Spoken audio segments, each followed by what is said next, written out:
Hello everyone, and welcome to my Bold and Beautiful for You channel. I hope everyone is having a wonderful day. Before we begin, please hit the subscribe button and give this video a thumbs up. Luna Nozawa's existence wanes like an extinguishing candle.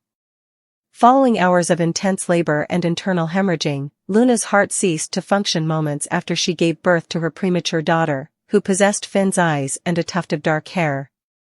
Her last utterance, softly conveyed to Finn prior to losing consciousness, was, "Do not allow them to take her from me, not again."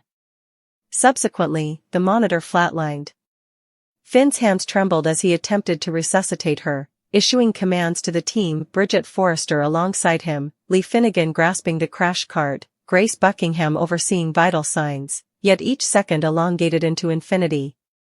The defibrillator emitted a loud charge when paddles were applied to Luna's chest, sending a blue arc of electricity coursing through her body. There remains no pulse. No response yet. When Finn implored, "Luna, please, do not abandon me in this matter," it was a desperate entreaty that even the deities of daytime drama would hesitate to address. The screen darkened as the episode's cliffhanger music intensified, leaving the audience breathless. The subsequent episode commences not in the hospital, but at Spencer Publications, elevated above Los Angeles, where Bill Spencer gazes out the window, contemplating the tempest. His mirror gazes back at him, more frigid, irate, and distrustful than ever before. He has previously experienced loss, dishonesty, and betrayal disguised as tragedy. He cannot dispel the recollection of Sheila Carter's demise, the counterfeit corpse, the orchestrated cremation. Luna's purported demise now appears incongruous. Excessively abrupt. Excessively convenient. One does not simply perish immediately after childbirth, he murmurs to himself, pacing, his tone a subdued snarl. Not Luna. Not this girl who orchestrated, plotted, and endured every controversy we directed at her. She has accomplished it previously, she is capable of doing it again. Katie Logan, positioned behind him, exhales gently. "Bill, the physicians have verified it. Luna experienced significant blood loss. There was no pulse, no oxygen for more than 10 minutes, she is deceased." However, Bill pivots abruptly, his eyes gleaming with the obstinate resolve that has driven every merciless choice he has made. "Do you genuinely hold that belief? Do you genuinely believe that Luna Nozawa, the lady who feigned a mental breakdown to evade incarceration and orchestrated her own overdose to flee a transport vehicle, is now an unfortunate victim?" He gestures negatively with his head. Negative. Not convinced. Simultaneously, at the hospital, the atmosphere is akin to shattered glass, a blend of sorrow, stress, and incredulity intermingling with subdued guilt. Steffi Forrester observes the little neonate in the incubator from the nursery window. The kid is vulnerable, with tubes inserted in her arms, her chest rising and falling in a frail rhythm. Steffi's eyes are glossy yet inscrutable. "She resembles Finn," she whispers. Finn stands adjacent to her, still attired in scrubs, his countenance ashen and tormented. "She belongs to Luna as well," he states gently, almost in a protective manner, as if foreseeing Steffi's criticism. "She struggled to bring her into existence." Steffi's silence conveys more than words can express. Her affection for Finn is once more challenged by an unforeseen tragedy intertwined with betrayal, history, and terror. Lee Finnegan comes, her demeanor composed yet her tone incisive. "We require DNA verification prior to the state's issuance of custody," she informs Finn, perusing a clipboard. "In the event of Luna's absence, you shall be recognized as the legal father. The hospital need guidance concerning the infant's care." Her professionalism is detached and efficient, nonetheless, there is an underlying complexity. Finn regards his mother with suspicion. "Why does it seem as though you anticipated this occurrence?" Lee looks up, his countenance inscrutable. "Luna consistently disregarded regulations and evaded responsibility. Motherhood failed to alter her tumult." At that time, the camera transitions to the morgue, pristine and motionless. A white sheet envelopes Luna's body. The subtle resonance of rain outside appears to harmonize with the gradual, consistent drip from a leaky pipe. The attendant exits the room momentarily. The camera remains focused, revealing the faintest movement of a finger beneath the covers. A respiration. A brief disturbance. The display intermittently flickers. Luna's eyes open, bewildered, pupils expanded in the obscurity. She inhales sharply, her throat parched, and murmurs hoarsely, "My baby." However, before she can act, her sight diminishes once more. The audience is uncertain if it is reality or illusion, a hallucination, or the initial indication that Luna Nozawa has achieved the improbable once more. At the Spencer estate, Bill pours a drink, exasperated by the unresolved inquiries. Liam appears, grasping a printed report from the hospital. "Father, I have just returned from Bridget. She verified that Luna's vital signs ceased for 12 minutes. They declared the time of death." Bill did not even glance up. "Where is the body?" Liam exhibits hesitation. "It resides in the hospital morgue, awaiting the autopsy." Bill pivots, forcefully placing the glass on the bar. "Awaiting? Has the autopsy not been conducted yet? What if she is alive? What if she is located in a clandestine hospital wing or concealed by her mother?" He inclines nearer, his voice constricting. "Poppy Nozawa has been unusually silent. Do you believe that is mere coincidence?" Simultaneously, the setting transitions to Poppy Nozawa's residence. The window coverings are shut. The boxes have been packed. She is on the telephone, her voice quavering yet resolute. "It is completed," she states softly. "Did you ensure that the cameras were deactivated prior to the relocation of the body?" The unseen individual on the other end responds gently, "Yes." No one harbors any suspicion. Poppy exhales unsteadily, her eyes shimmering. She directs her attention to a bassinet situated in the corner. Within, an additional infant blanket. 2 hospital identification bands rest beside it, one inscribed with Nozawa, Luna, and the other bearing merely the beginning baby L. The camera focuses on Poppy's trembling hands as she murmurs, "No one can know what I did." By midweek, Steffi's escalating apprehension compels her to conduct an inquiry. She confronts Bill during her visit to Spencer Towers. "Liam informed me that you believe Luna is alive," she states, arms crossed. Bill exhibits a sneer. "I do not speculate, I am certain." "If I am correct, she is strategizing for the long term," Steffi remarked with a scowl. "Do you genuinely believe Luna would fabricate her own demise following childbirth?" Bill inclines his body forward.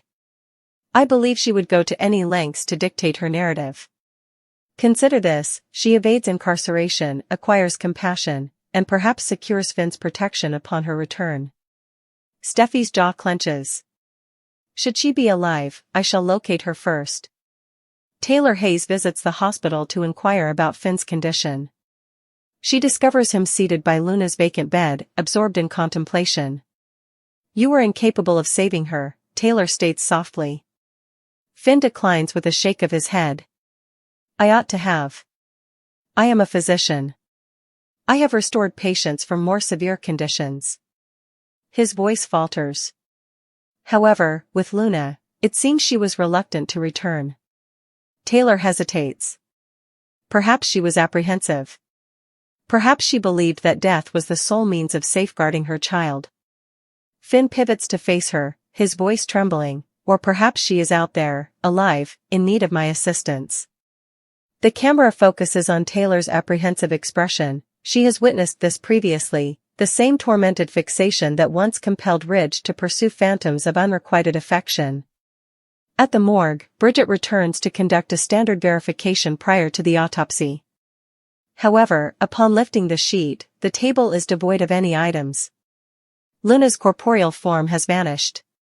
Panic spreads across the hospital. The security film reveals no evidence, the timestamp exhibits minute discrepancies. Finn seeks clarification, however Lee's demeanor stays unsettlingly composed.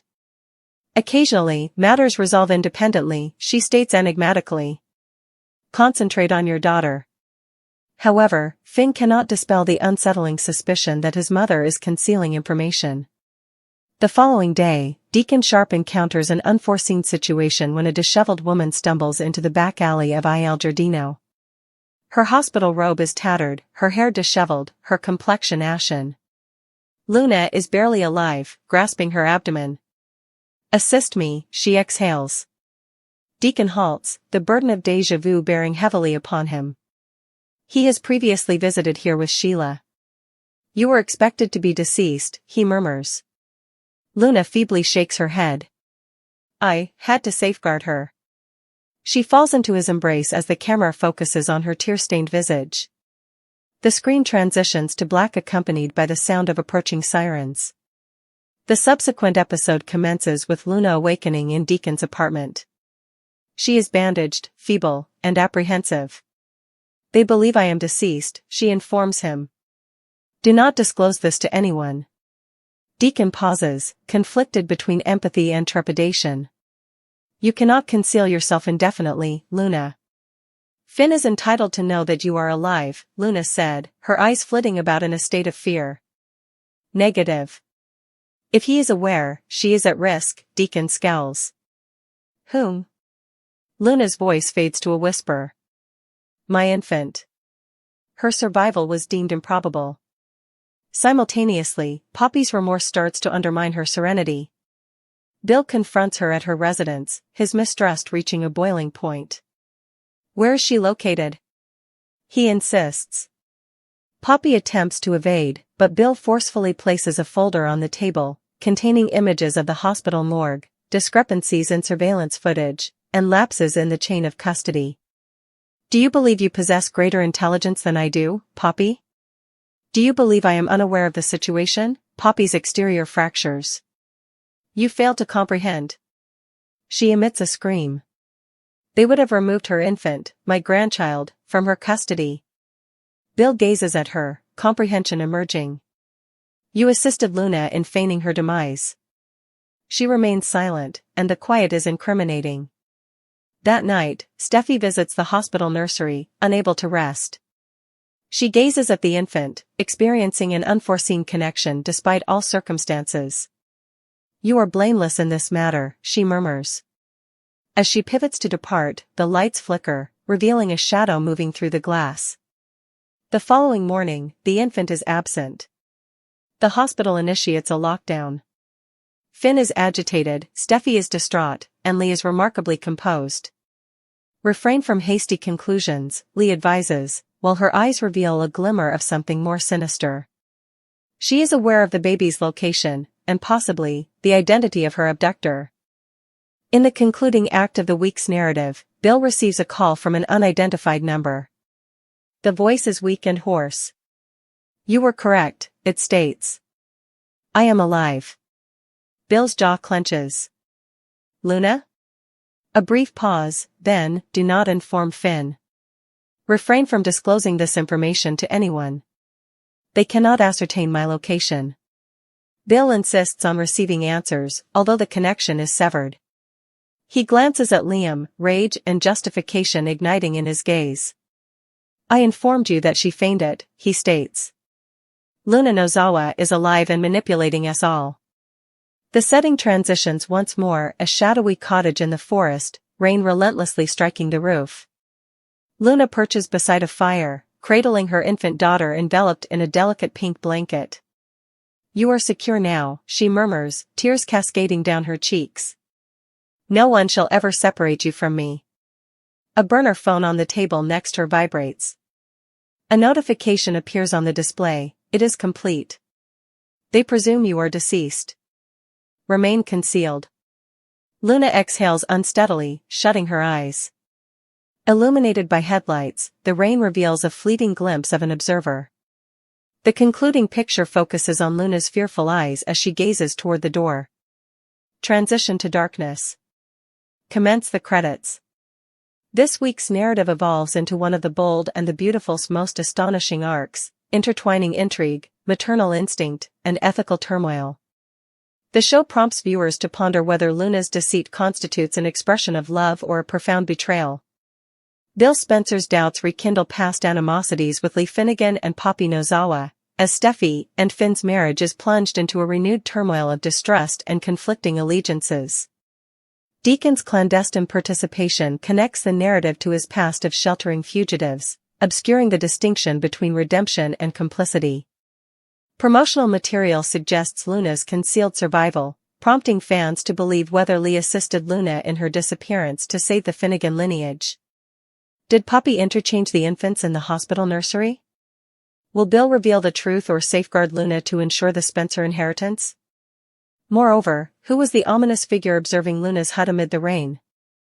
At the conclusion of the week, the soap's hallmark suspense culminates in a chilling scene. Luna gazes into the tempest, her voice quavering as she hums a lullaby, oblivious to Bill Spencer's automobile idling just beyond the woods, its headlights extinguished, his demeanor resolute and unwavering. "You deceived everyone else," he murmurs. "However, not I, Luna. Not on this occasion." Bill Spencer remains still, his hands firmly clutching the driving wheel, his eyes focused in concentration. The dim illumination of the cabin window flickers in the distance, validating his gravest suspicion. Luna Nozawa, the girl he believed to be deceased, the manipulator who nearly fractured his family, is alive, breathing, and concealing a child potentially linked to the Spencer or Finnegan lineage. He clenches his jaw and murmurs, "You feigned your demise, darling. Now, you will explain the rationale behind it." Within the cabin, Luna softly hums a delicate lullaby to her infant, its sound barely discernible over the crackling fire. Her eyes are hollow, her complexion ashen, yet an unusual tranquility pervades her countenance as she cradles her kid. "You are secure," she murmurs. "Mother is present." A subtle grin graces her lips, but it dissipates swiftly. She observes the entrance, perceiving an anomaly. The timber emits creaking sounds externally. Her body becomes rigid. The survival instinct is activated. She is aware of being observed.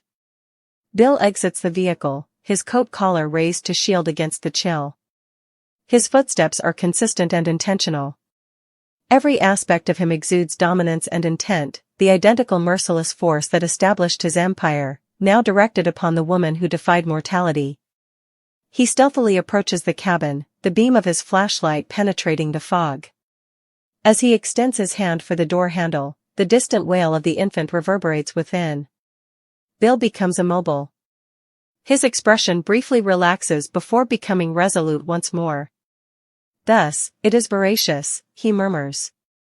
"She gave birth to the baby." Luna embraces the child to her chest as she retreats to the corner. The doorknob rotates gradually. "Who is present?" she insists, her voice quivering. The door opens. Bill enters, the light from outside illuminating his features. Luna inhales sharply, her knees buckling. "Bill," she exhales. "Your presence is unwarranted." Bill's gaze shifts between Luna and the infant. "You ought not to exist," he retorts. "However, you find yourself in a cabin, engaging in domestic activities, while others in Los Angeles, is grieving for you." Luna's embrace around the infant intensifies. "You fail to comprehend," she implores. "I needed to vanish."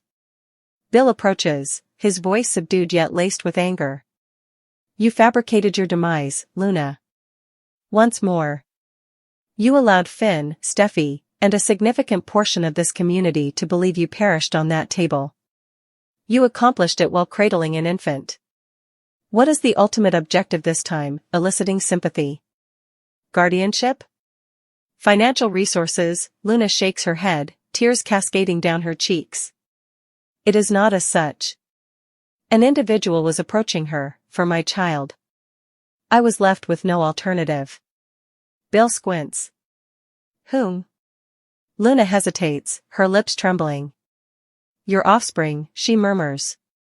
Bill's jaw clenches. "Liam?" Luna assents. "He is not the person you believe him to be, Bill." "None of them are," she states, her voice quavering. "They desired my child to be eliminated, obliterated, due to the true identity of her father." Bill's thoughts accelerate. "Then inform me," he insists. "Who is the progenitor?" Luna gazes at him with tormented eyes. "It is not Finn," she states gently. "This is Will." Bill becomes immobile. The chamber rotates. The earth inclines. His youngest kid, the naive Spencer heir, scarcely mature enough to comprehend treachery, is suddenly linked to Luna's controversy. That is unfeasible, he murmurs. Will is attending college. He is a child, Luna's voice falters. He is not a child, Bill. He visited me subsequent to the accident, following all events. We aired.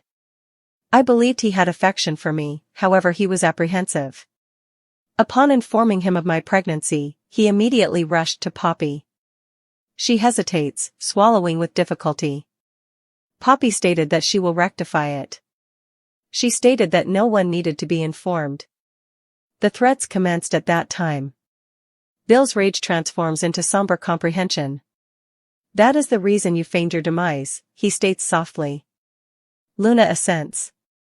I was unable to trust anyone. Neither Lee, nor Finn, nor Poppy. All desired control. And if they were aware that this infant was a Spencer, her voice diminishes as the baby shifts in her embrace. They would have interred us both. Bill advances, his demeanor conflicted by anger and hesitant compassion. You ought to have approached me. Luna gazes at him with quivering eyes. Would you have trusted my assertion? The inquiry strikes with precision. Bill exhales, his determination wavering momentarily. Perhaps not, he concedes. However, you need not have undertaken this alone.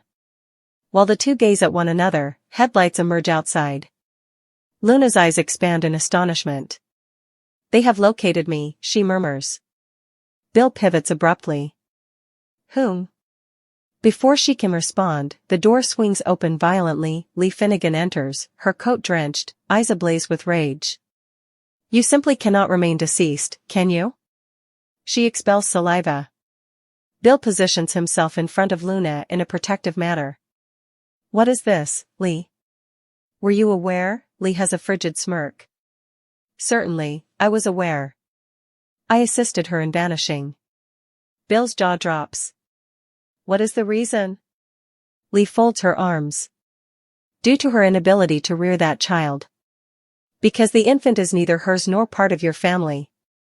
It is my. Luna's voice falters. You have taken her. Lee scowls. I rescued her. You were unqualified. You pose a threat to yourself and those in your vicinity. The tension escalates. Bill traverses the space between them. Sufficient. You will not be taking that infant anywhere. However, Lee advances, her tone frigid. Do you believe this is your choice, Bill? The state has already conferred upon me provisional guardianship. I am the designated attending physician. To the world, Luna Nozawa is deceased, and her kid is motherless.